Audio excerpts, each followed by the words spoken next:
Hi everyone, ಏನೀಗ ದ್ವಿತೀಯ PUC ಪರೀಕ್ಷೆ 2 ಯಾವೆಲ್ಲ ವಿದ್ಯಾರ್ಥಿಗಳು ಪರೀಕ್ಷೆ 2 ಬರೀತಾರ ಅಂತಹ ವಿದ್ಯಾರ್ಥಿಗಳಿಗೆ ಸಿಹಿ ಸುದ್ದಿ ಕೂಡ ಬಂದಿದೆ, ತಿಳಿಸ್ಕೊಡ್ತೀವಿ. ಸಬ್ಸ್ಕ್ರೈಬ್ ಆಗಿ. ವಿಡಿಯೋ ಇಷ್ಟ ಆದರೆ ಲೈಕ್ ಮಾಡಿ.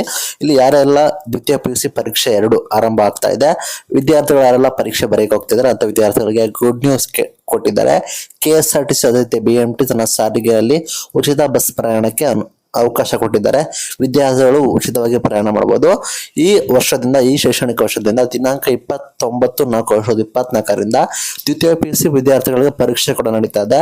ಈ ಸಂಬಂಧ ಅವರ ವಿದ್ಯಾಸಂಸ್ಥೆಯಿಂದ ಹೊರತಾಗಿ ಇತರ ವಿದ್ಯಾಸಂಸ್ಥೆಗೆ ಪರೀಕ್ಷಾ ಕೇಂದ್ರಕ್ಕೆ ಹೋಗುವ ಕಾರಣದಿಂದ ಪರೀಕ್ಷಾ ಅವಧಿಯಲ್ಲಿ ವಿದ್ಯಾರ್ಥಿಗಳ ವಾಸಸ್ಥಳದಿಂದ ಪರೀಕ್ಷಾ ಕೇಂದ್ರದವರೆಗೆ ಉಚಿತವಾಗಿ ಪ್ರಯಾಣ ಕೂಡ ಮಾಡಬೇಕು ಅಂತ ಹೇಳಿ ಅನುಮತಿ ಕೋರಿದ್ದಾರೆ. ಅದನ್ನ ಅನೌನ್ಸ್ಮೆಂಟ್ ಕೂಡ ಮಾಡಿದ್ದಾರೆ.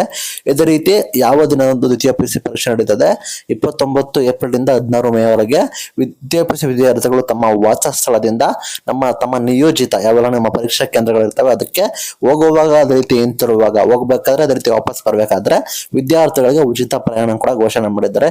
ವಿದ್ಯಾರ್ಥಿಗಳು ತಮ್ಮ ಹಾಲ್ ಟಿಕೆಟ್ ಅಂತ ತೋರಿಸ್ಕೊಂಡು ನಿಗಮಿತ, ನಗರ, ಹೊರವಲಯ, ಸಾಮಾನ್ಯ ಅದೇ ರೀತಿ ವೇಗದೂತ ಬಸ್ಗಳಲ್ಲಿ ಉಚಿತವಾಗಿ ಪ್ರಯಾಣ ಮಾಡುವುದು ಅಂತ ಹೇಳಿ KSRTC ಅನೌನ್ಸ್ಮೆಂಟ್ ಕೂಡ ಮಾಡಿದೆ. ಅದೇ ರೀತಿ BMTC ಕೂಡ ಮಾಡಿದೆ. ಈ ಸಂಬಂಧ ಎಲ್ಲ ಚಾಲಕರು ಅದೇ ರೀತಿ ನಿರ್ವಾಹಕರಿಗೆ ದ್ವಿತೀಯ PUC ವಿದ್ಯಾರ್ಥಿಗಳ ಪರೀಕ್ಷಾ ಅವಧಿಯಲ್ಲಿ ನಿಯೋಜಿತ ಪರೀಕ್ಷಾ ಕೇಂದ್ರಗಳಿಗೆ ಅವಕಾಶ ಕಲ್ಪಿಸಿದ್ದಾರೆ. ಉಚಿತವಾಗಿ ಪ್ರಯಾಣ ಮಾಡೋದಕ್ಕೆ ತಮ್ಮ ಹಾಲ್ ಟಿಕೆಟ್ ಆಧಾರದ ಮೇಲೆ ಉಚಿತ ಪ್ರಯಾಣ ಕೊಟ್ಟಿದ್ದಾರೆ. BMTC ಕೂಡ ಪ್ರಕಟಣೆ ಮಾಡಿದೆ.